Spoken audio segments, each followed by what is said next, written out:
Timna Chapter 23. Timna brushed Silk's coat. After days of hard work, Father Noah had called a halt. Aside from small duties helping with the meals, Timna was free to walk the deck under the open roof. Today, she sat in the sun brushing the dogs. "You see," she said, holding Mangy's chin in her hand. "Why I called you Silk, don't you? I knew what was under all that mangled, dusty coat. You're quite beautiful, don't you think?" Mangy wagged her tail wildly. As Thief sat still under Timna's brush, he wondered about his own coat. It seemed to him he might have done better with a name like Brownish. Timna hummed while she brushed. When she came to Thief's coat and chest, she said, "You are quite silver-streaked all through here." She brushed until she was satisfied, and Thief sat as still as he could. So, he thought, that's why she calls me Silver. He had not yet gotten used to the name. Both he and Mangy came when their mistress called, but they still went by their old names between themselves. He supposed it didn't matter. After 2 wonderful days of rest, Father Noah gathered them together on the morning of the 3rd day. His eyes seemed to have a special glow as he raised his large hands above them. "The Lord God has told me that this is the day we leave the ark." His words brought first a stunned silence and then shouts of joy. Shem stood and hugged his father. Ham and Japheth shouted, "Thanks be to the Lord God." Mother Abihail was smiling through her tears of joy. Zeruiah and Timna hugged each other, and then they drew Mehetabel to them, forming a circle with their hands. Together they danced around the room, laughing and bumping into the dogs who tried circling with them. Father Noah clapped his hands for joy too, and when he at last stopped, all of them stood still and waited for his next words. Timna was bursting now with questions. Could they leave the ark right away? If not, what must they do to get ready? Father Noah stood with his arms around his wife's shoulders. "Now, shall we go? If my sons would please open the door, we shall all go and see this new world."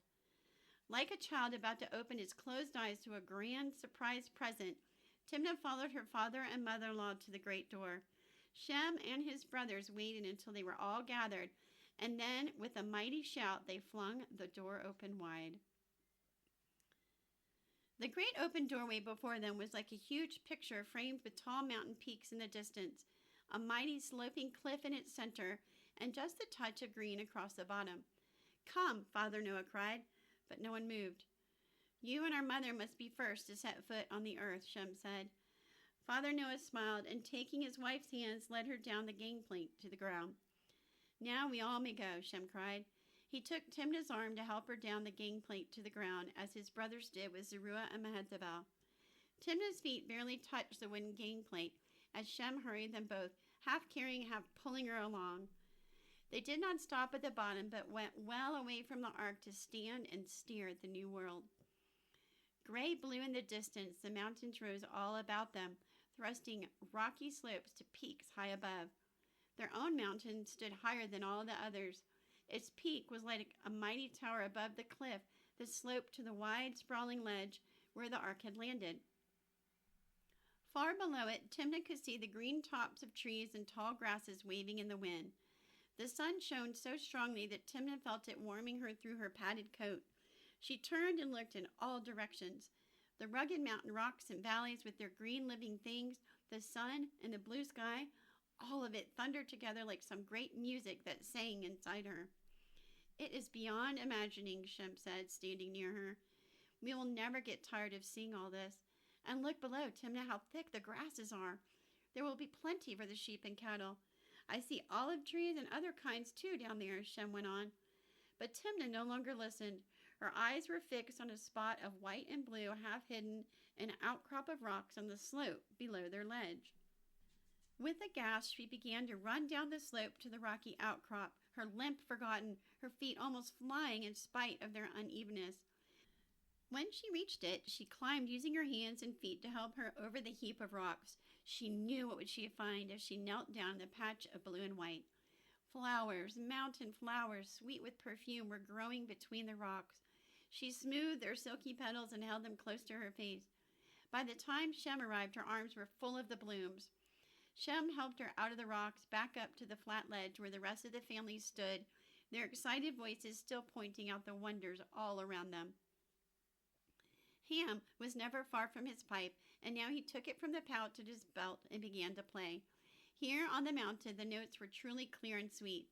Timna lifted her voice with Shem and the others to sing their first song in the New World, the song of thanksgiving. Sing to the Lord of heaven and earth. Father Noah did not hurry them, but at last said, "Children, it is now the animals' time." Shem walked Timna to the ark. "You know that you and the other women must stay inside the ark where you will be out of the way while we get the animals outside." "Yes, of course," Timna said, noting the look of surprise that passed over Shem's face. He expected her to protest, but she had other plans. Shem helped her onto the wooden gangplank. "We'll start with the small animals today, and that will take all of tonight and tomorrow as well. The larger animals will be next for however long it takes until they are all free." "But Shem, what do you do about the sheep and the chickens and the cattle? If you let them go, how will we ever get them to come back?" Timna asked. "That is not going to happen," he said. "The sheep and cattle and chickens stay put until the others are gone." Timna and Zeruiah and Mehetabel thanked her and somberly watched her go. Then, quick as grasshoppers, all three were hurrying to the ladder to the window ledge. It was no small task to climb out onto the open window frame and boost each other up to the top frame, and from there onto the broad wooden beams that lined the roof ridge. Mehetabel was first, and it took both Zeruiah and Timna to push her far enough up for her to use her arms for the rest of it. Zeruiah came last. Below them, a vast panorama spread out as far as they could see. Fields, valleys, streams, and thickets of trees. It seemed endless. "Here they come!" Timna cried. They could see only the end of the gangplank where it met the ground. A continual stream of every kind of animal came running off the slope into the waiting world below them. They came and came, hundreds of them, and disappeared quickly in all directions. Excitedly, Timna pointed to the strange ones none of them knew. As the light faded, the animals kept coming, but Timna was now too tired to stay on the roof.